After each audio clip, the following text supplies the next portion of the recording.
Afin de réaliser une pâte sucrée, nous avons besoin de farine courante, sans trop de gluten, de beurre, de sel fin, de sucre glace, éventuellement de la poudre d'amande brute, mais cela reste facultatif. On pourrait très bien réaliser une pâte sucrée sans ajout de poudre de fruits secs.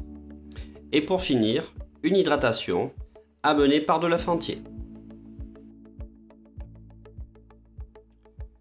La première étape de la fabrication de la pâte va se faire selon la méthode par sablage, c'est-à-dire en travaillant uniquement deux produits, la farine et le beurre, du bout des doigts. L'objectif du sablage étant d'enrober les particules de farine d'une fine couche de beurre pour les isoler et limiter leur hydratation.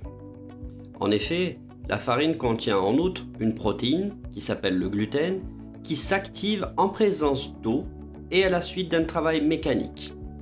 Le sablage va donc limiter l'hydratation du gluten et donc sa formation.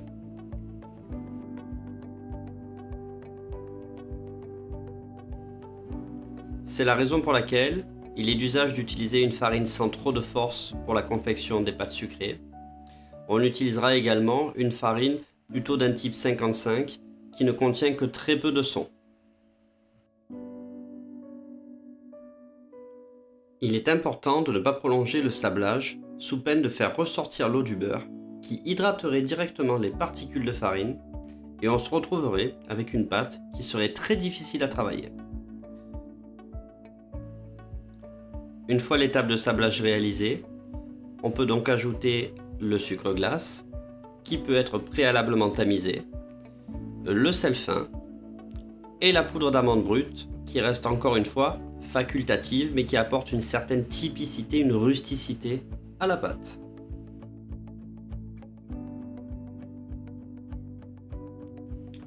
Mélangez rapidement tous ces éléments.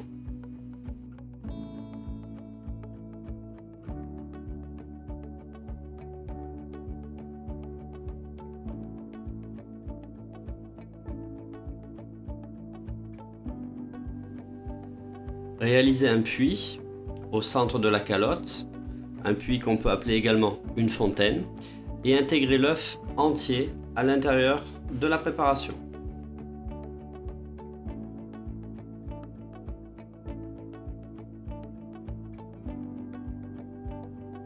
Amalgamez la totalité des éléments sans trop travailler la pâte pour ne pas lui donner du corps, c'est-à-dire lui donner de l'élasticité.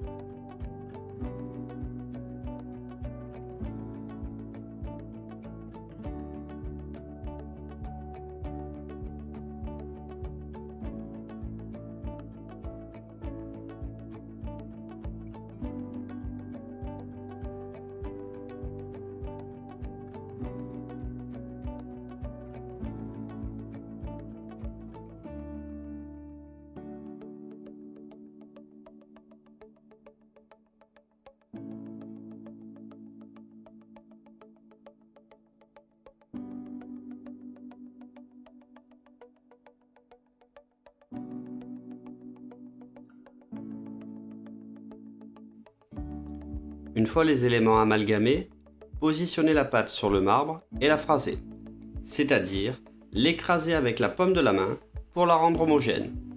Attention toutefois à limiter le phrasage qui peut générer du corps dans la pâte.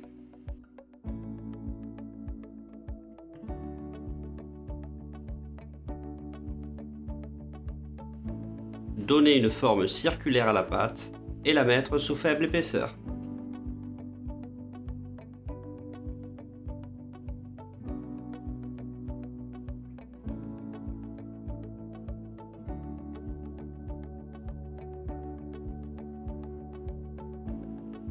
Conditionnez la pâte en la filmant au contact et entreposez-la au frais pour la raffermir et pour qu'elle effectue un repos nécessaire afin que la pâte ne se rétracte pas ou peu.